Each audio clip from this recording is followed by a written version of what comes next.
So welcome to Retech, and today we're going to discuss computers that I think are going to be making a little bit more of an impact within the collector's realm over the next year or two, or probably longer, and computers that are actually on the climb as far as collectability are concerned. But what I'm going to try and do today is discuss these machines from a point of view of being useful.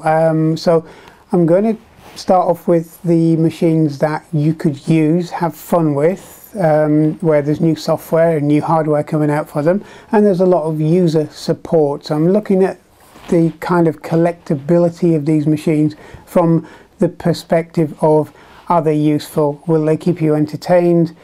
Are they going to be appreciating in the next few years in terms of value? So let's start off with the Commodore range of machines. As you can see, I've got a number of Commodore machines laid out here ready, and basically they cover the 8-bit era as far as Commodore's concerned, and we're going to start off from that. And it's not massively in a kind of a structured order, but the reason I'm starting off with Commodore machines first is because these are the ones that are useful. You can use these machines as everyday machines, hobbyist machines, gaming machines, and so on, and you know, they've got a real purpose still. So let's start off with some of these machines. So as you can see, we've got the original 64, the 16, the 128, the Commodore 64, which is the German version, the G. We've got the VC20, another German version of the VIC-20,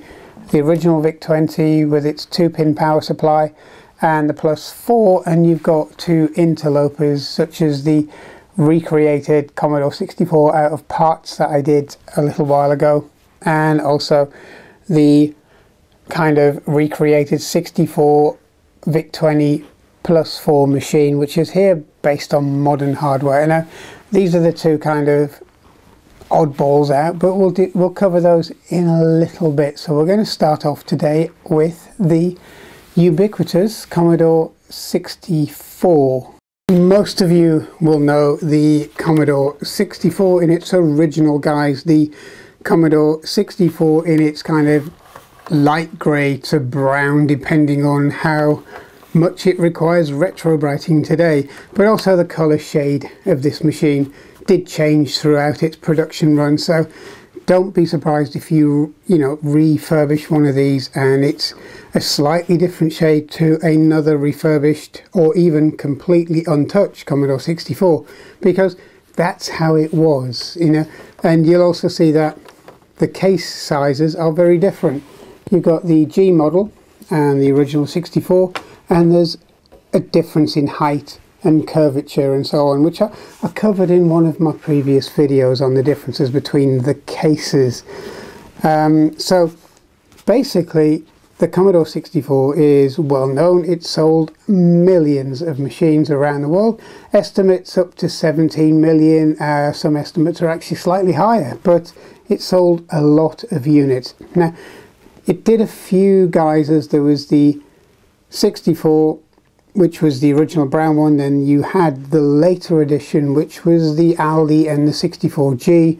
Now the Aldi and the 64G were kind of based on the 64C board, which you can see just on the screen now behind me.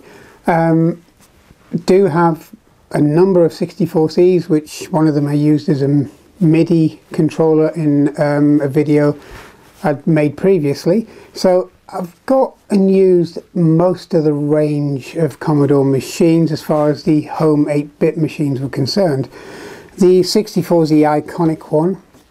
Prices range from kind of a doer-upper from anything from about £60 upwards to a completely unmolested original machine, which you know, has barely been out the box, and it runs into the hundreds of pounds. So the prices vary, but the iconic 64 is a very usable machine. It's gaining in value, but it has a huge following, and really there's a little bit online and a little bit of discussion about the way these two machines sound, because the early and the later version of the SID chip do have slight differences in tone, slight differences in how they handle samples, etc. But generally they're much the same machine, and you will do exactly the same with them.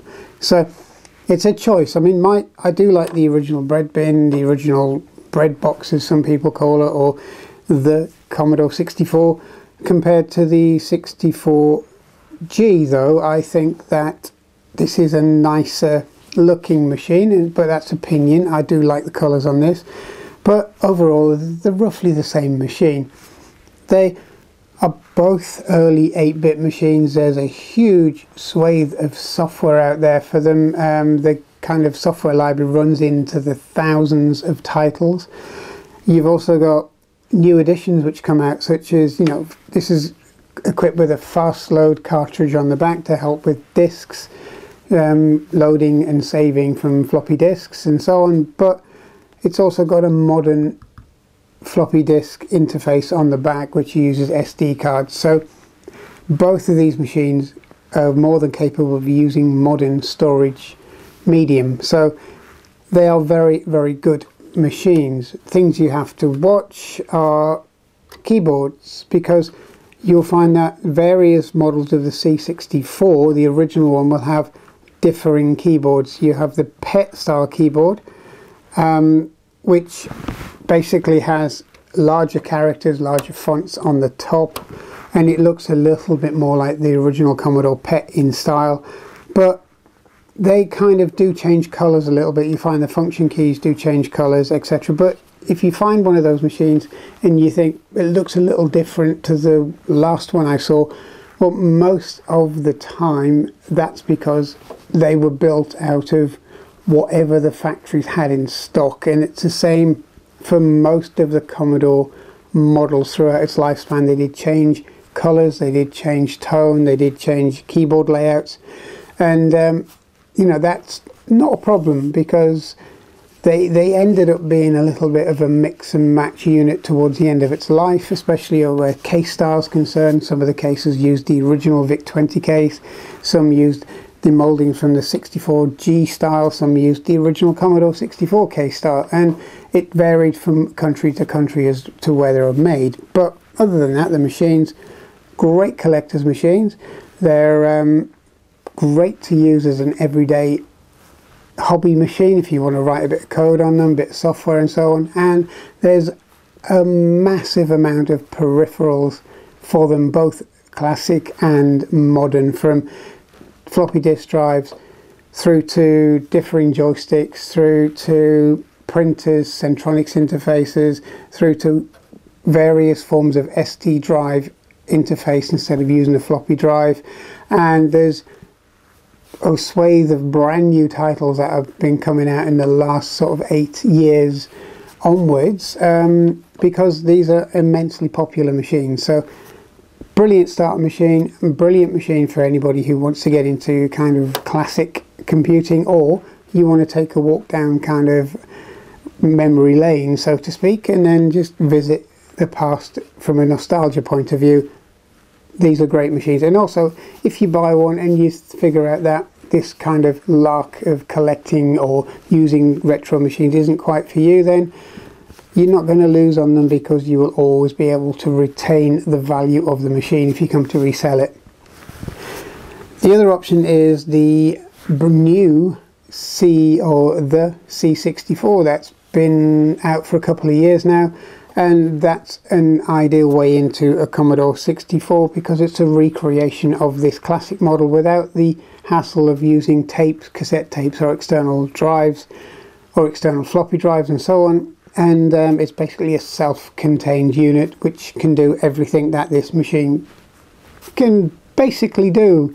So it's a good starting point, and you know, for around about £100 mark, you can't really go wrong with it. But it's not going to be an appreciating machine in the same way these are. So the next one in our list is the Commodore Vic 20, and a lot of people are going to say, well, why you know, why is the VIC-20 above the Commodore 64? Well, in collectability stakes, it's going to be the VIC-20 because there were a lot less of these machines produced than a Commodore 64, and the 64 being ubiquitous, and it sold in massive volumes. At one time it was the most popular or the most sold microcomputer in the world, and it is only the Raspberry Pi that's kind of exceeded that in modern terms. Now, the VIC-20 didn't sell as many because they cut short its lifespan when they launched the Commodore 64, and to be honest, you really couldn't compete against the 64 with a VIC-20 because it's a lot more of a kind of a PET era machine. It was originally kind of codenamed the Mini PET when it was being designed, and it's not a bad machine, but you can't really compare it to the 64, even though it looks massively like a Commodore 64, because basically they used the same cases. Now I've got two VIC-20s here. We have the Commodore VIC-20, the original model with a 2-pin power supply, and I also have the VC-20, the German model of the Commodore VIC-20.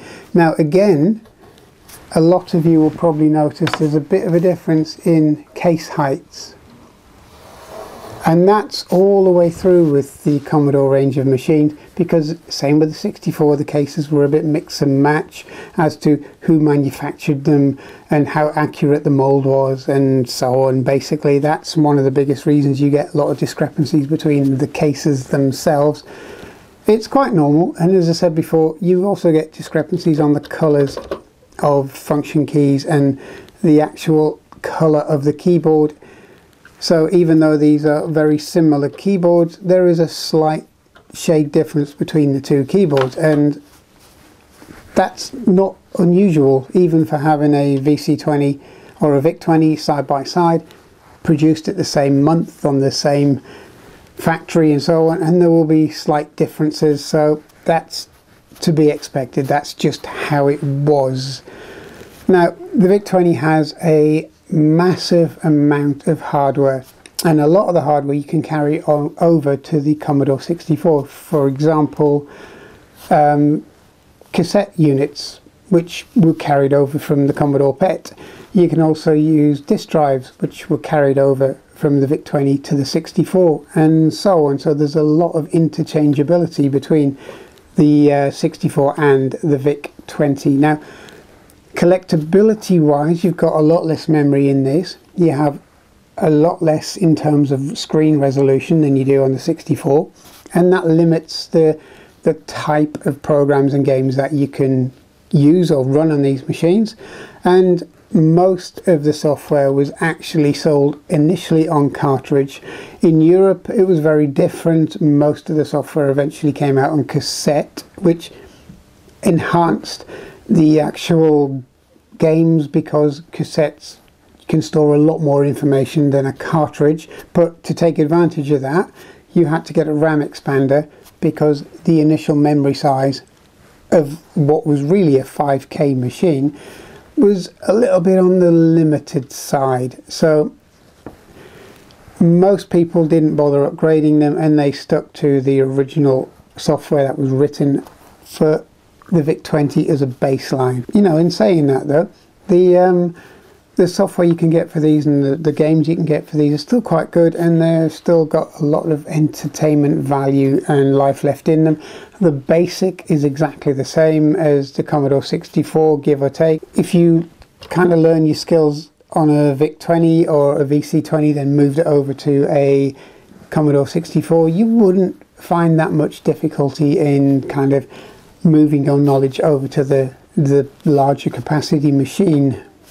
But there are great machines to use. They're not quite as usable in the way of software or modern software as the Commodore 64 is, and there's not as many new games coming out for the VIC-20 as there is for other platforms. But again, it's still a nostalgic machine for many, And as far as value is concerned, well, these are starting to climb. They're climbing quicker than the Commodore 64 because there was far fewer of these machines built.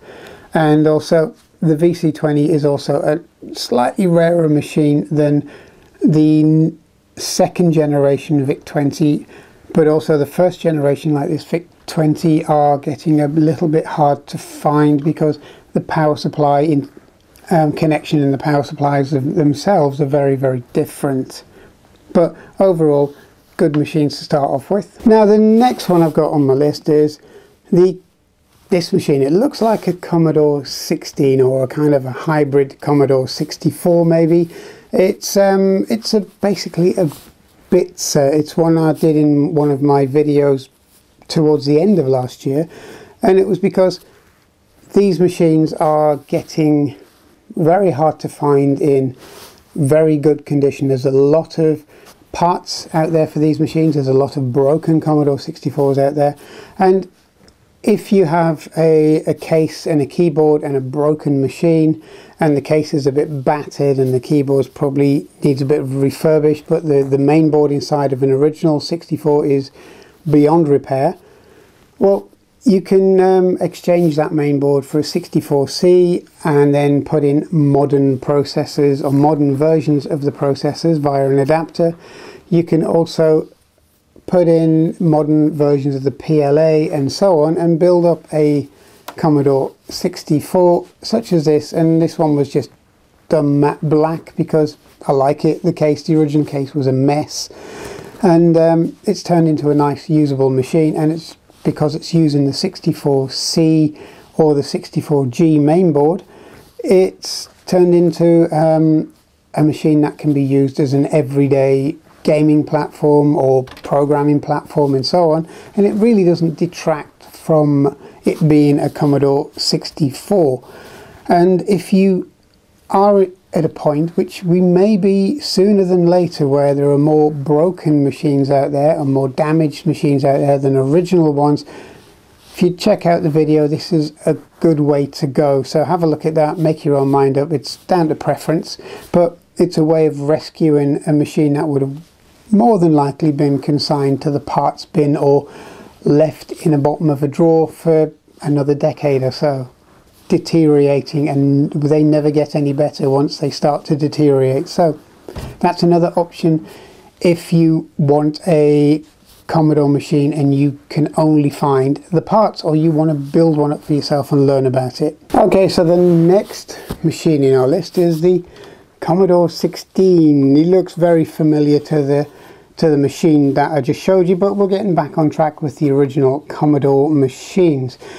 It's a Commodore 64-VIC-20 case again, with a remodeled keyboard in different colors, and you know, it probably looks to a lot of people who maybe never really took much notice of the 16. It's a resprayed Commodore 64 like the previous one we showed you, but it's not. This is a factory Commodore 16, the way it looked when it came out of the factory, and it uses the original VIC-20 case. It's the lower profile with a curved front, and it's, you know, it's a nice looking machine. The downside to the 16 is that it only has 16K of memory.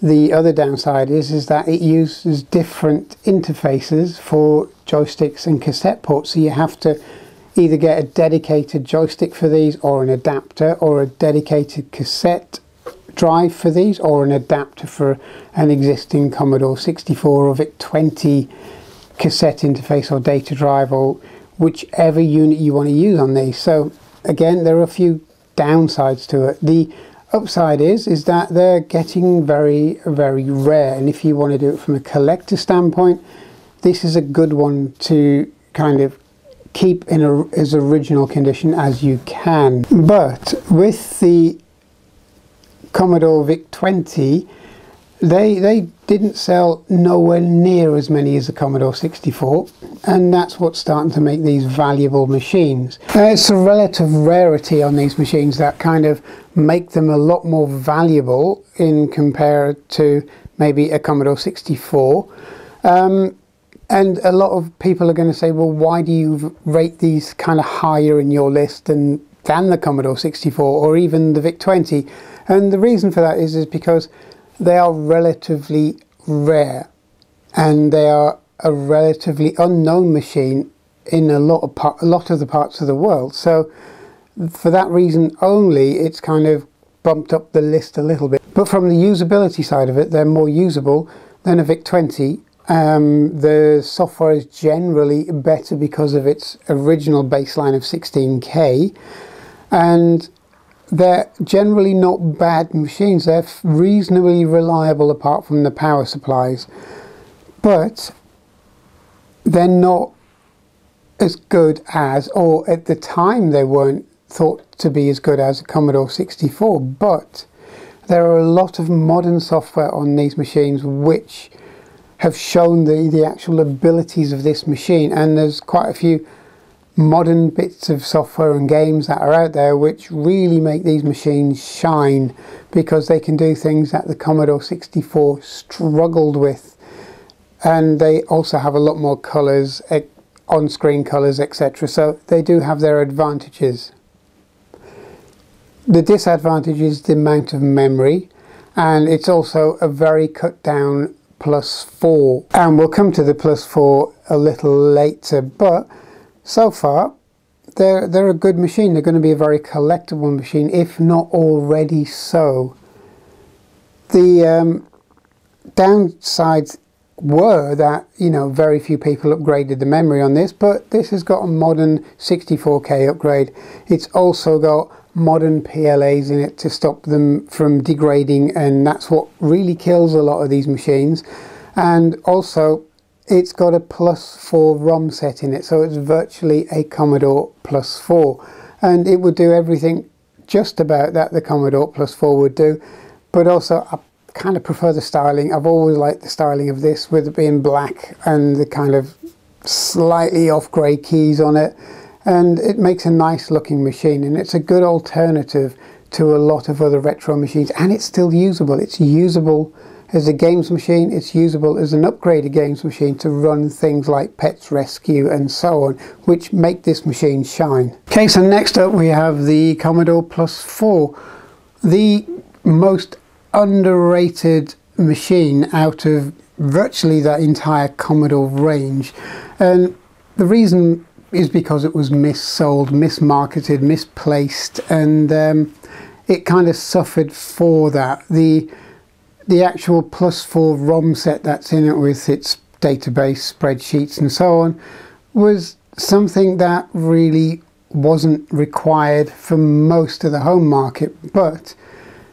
later in the life of the micros, when it started moving on to kind of mainstream 16-bit and 32-bit machines, the actual package that this came with became a mainstream feature of all operating systems. You know, you had your Word, your text editor, your spreadsheet, your database, everything that you have in a modern machine kind of is mirrored within the 8-bit era of a +4. So I'm guessing it was kind of a little bit too early, and it was also a little bit too expensive when it was launched, because it was priced at the same league as a Commodore 64, which in the eyes of the press at least was a much more capable machine. But was it? You see, the +4 had quite a number of advantages over the 64, because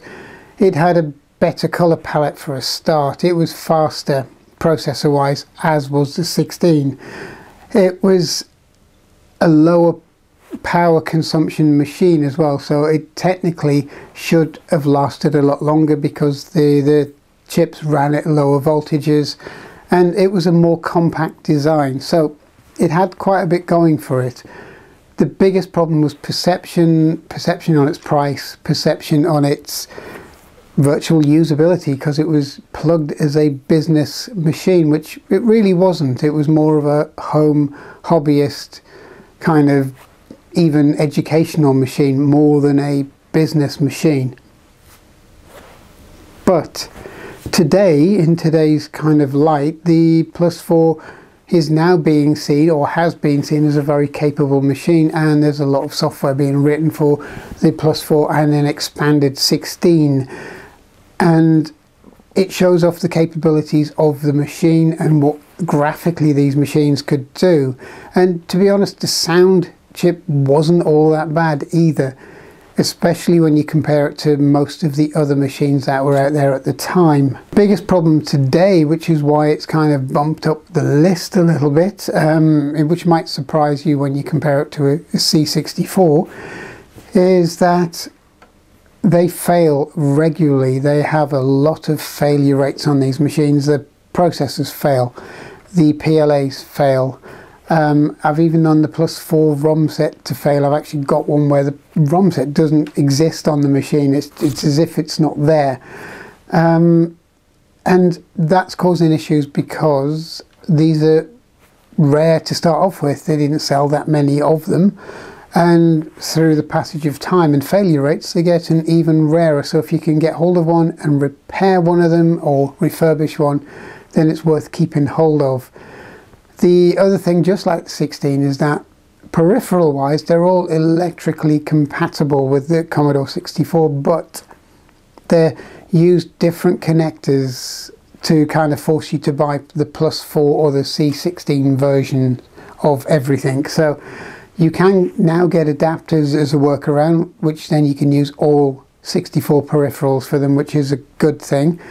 But out of the box, they will only accept Plus 4 or C16 joysticks, etc.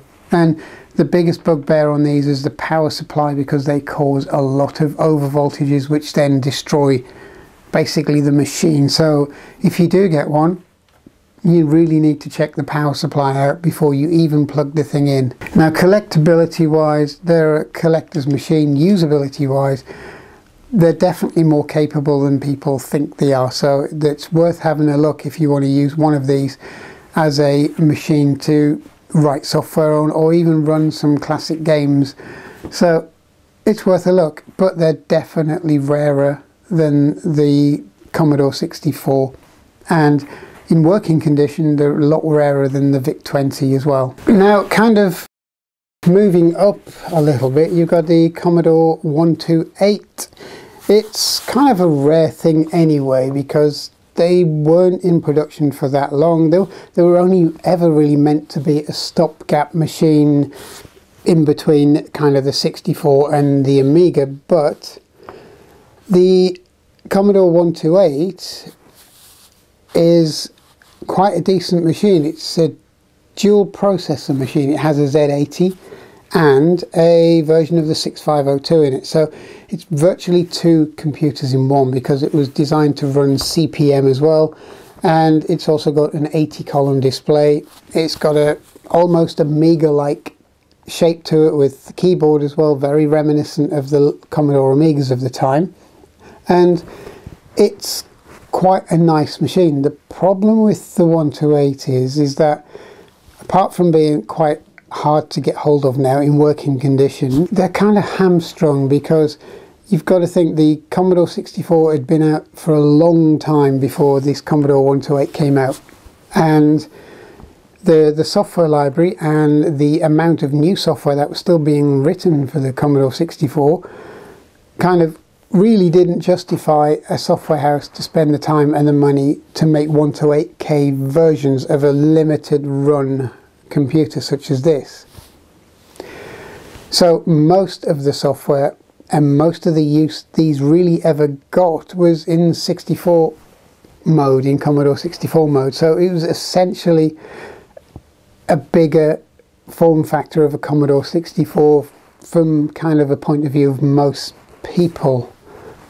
Now, the other problem is that to run 80-column mode or CP/M, you'd have to have a monitor that was able to display that kind of resolution, and most people ran lower res monitors or even just basic television sets with the Commodore range of machines, so you couldn't really do a lot with that other side of the computer itself, because the display wouldn't work correctly on a normal low res monitor or a standard television, so you were kind of hamstrung again as to what modes you could use this machine for. Now, as far as collectability wise, that's why it's kind of bumped up the scale a little bit, but as far as usability, as a 128, it has not much of a value. So it's kind of being seen really as an enhanced Commodore 64. And you know, if you treat it that way, then you're going to get a lot of mileage out of this machine.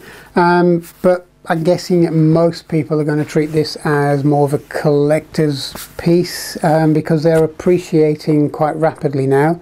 And again, good ones and working ones are very hard to get hold of and quite expensive now for what they are. But they come into their own if you get a copy of 128 GEOS on here, which is kind of, you know, a precursor to the Amiga operating system really. It's a mouse-driven front-end, GUI front-end, and it's not bad, but again, that's possibly its kind of major 128 piece of software really that makes these machines a lot more useful, or a lot more useful at the time. But most people, especially UK and Europe, kind of got suck it in a little bit to the Commodore 128, and they bought them thinking that they were going to be a vast upgrade on the Commodore 64, which to a point they were, if you were going to use CPM and you wanted an 80 column display and so on, and you could take advantage of that Z80 processor. But for most people it just ended up being a slightly larger desktop version of a Commodore 64. But collectability wise, this machine is kind of on par with really the 16 and the Plus 4. It kind of nudges ahead a little bit because they're quite hard to find even within kind of Europe as well, and they are very hard to find even in the States. So there are very, very few machines of this model built. So let's do a quick run through of the Commodore machines, and it's probably not the order that a lot of people would have thought about, but from a collector standpoint it's going to be the 128. But from a usability standpoint, the Commodore 64 is still one of the best starter machines if you're looking into retro or classic hardware.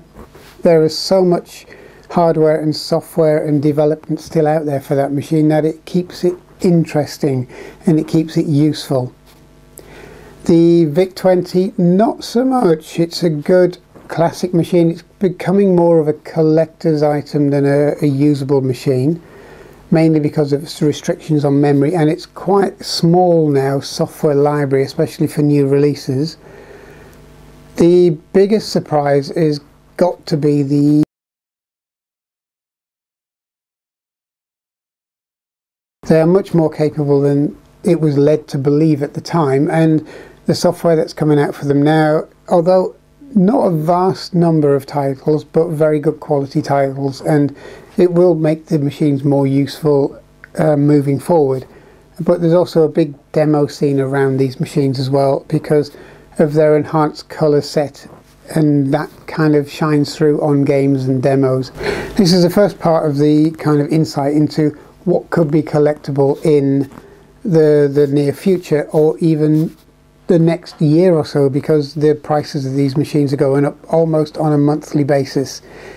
And if you do want to start collecting machines, you can't really go wrong with the 16, the Plus 4 and the 128. At the moment the 64, there's too many machines out there to make them vastly collectible. So I guess as time goes on, this is going to change because more and more are starting to fail, and more are needing a lot of serious work to bring them up to scratch.